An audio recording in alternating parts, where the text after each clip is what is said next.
Over the years, F1 has raced at some iconic circuits, like Silverstone, Spa, Monza, just to name a few. Yet, what if I told you that 70 years ago, there was not one, but 3 Formula 1 races held here, the middle of nowhere in Cornwall. Today, we're getting our history teacher caps on as I explore the baffling and forgotten history of Cornwall's old F1 track. Extreme weather, historical achievements, loose cattle, collapsed bridges, this story has it all, lads. So strap yourselves in and be sure to watch to the end, lads, because this circuit's status as an F1 track might be a little bit flimsy. Let's get into it.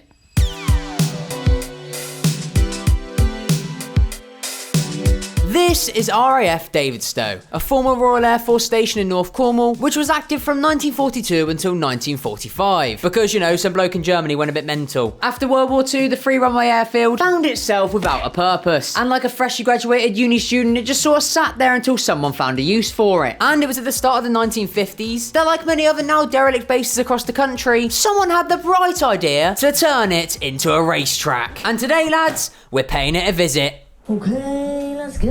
Now, the first race at the Davidstow circuit took place on August 9th, 1952, where the Cornish Vintage Car Club ran 3 races around this corker of a track layout. Despite the pouring rain that day, the event apparently drew in crowds of up to 3,000 locals. However, I'm not actually sure how accurate that number of locals actually is, because half the towns in Cornwall now barely have a population of 3,000, let alone a small village in the middle of nowhere in the 1950s. In fact, I googled it, and the population of Davidstow these days is just 445. Classic Cornwall. This lack of neighbours though actually worked in the circuit's favour, as without anyone there to complain about the noise, they were free to race. And over the next year or so, the Cornish Vintage Car Club partnered up with the Plymouth Motor Club to continue putting on regular events which drew in more and more crowds each time. By 1953, the circuit was planning huge bank holiday race weekends, with a new and improved track layout. However, the first attempt at running one of these action-packed blockbuster weekends was dampened a little thanks to fog, rain, and sheep being loose on the racetrack. Now that's what you call bad luck.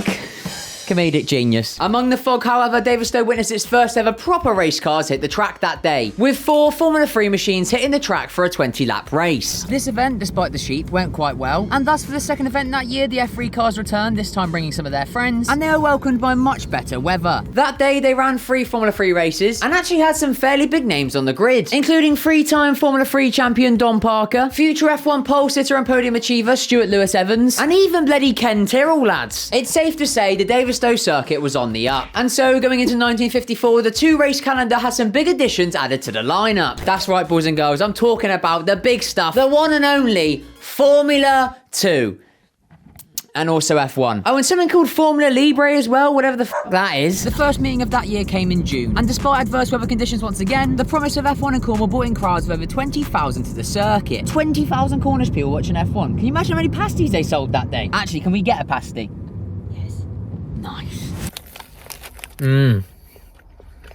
Good call. After 7 prior races for Formula 3, Formula 2, sports cars, probably sheep as well, it was then time for the main event. The first ever F1 race in Cornwall. 7 cars lined up on the grid, all vying to be the winner of the first ever running of the amply named Cornwall MRC Formula 1 race. Pretty standard name, but I mean, us Cornish lot are simple folk. We don't have to overcomplicate things. Not like at Imola a couple years back, do you remember that? Where the Grand Prix there was actually called, I'm gonna have to read this out actually, the Formula 1 Pirelli Gran Primo del Made in Italy dell'Emilia Romagna 2021. What a stupid name. Sorry lads, I got distracted. Anyway, back to it. As I said, there were 7 cars on the grid that day. However, to the shock and most likely disappointment to the onlooking fans, those cars on the grid for Cornwall's first ever Formula 1 race were not Formula 1 cars. So that was a fucking lie. In fact, most of them had just taken part in the F2 race not long before. Since this was a non-championship event and the fact the track's located in the middle of nowhere, many of the more professional F1 drivers and top manufacturers couldn't really be bothered to make the trek all the way down here. Speaking of making the trek though, lads, we're almost there. As you can see, the weather's very on brand, it's super moist. I think this is the entrance to the track, I'm not quite sure. We're driving on it. I think we're now in the bounds of the circuit. We've got loose cattle, lovely stuff. They've even got the sign for the sheep. He's looking at me.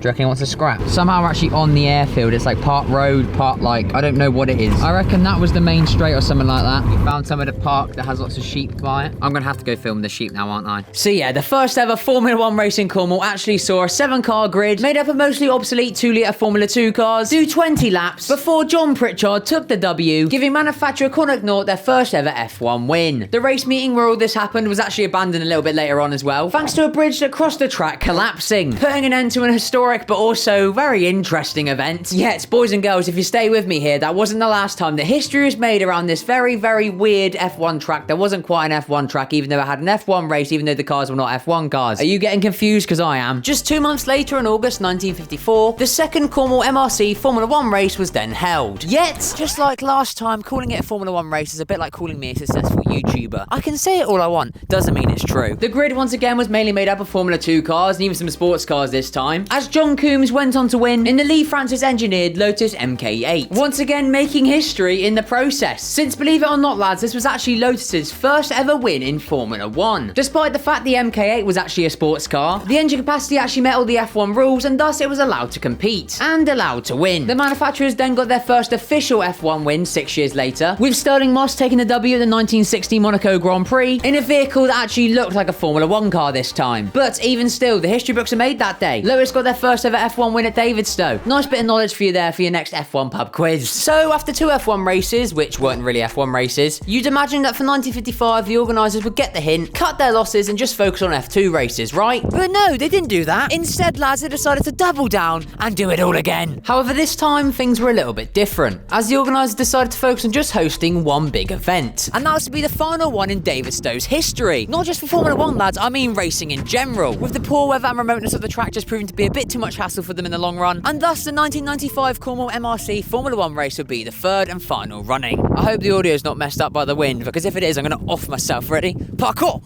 Parkour! Parkour! Parkour! Parkour! Parkour! Parkour!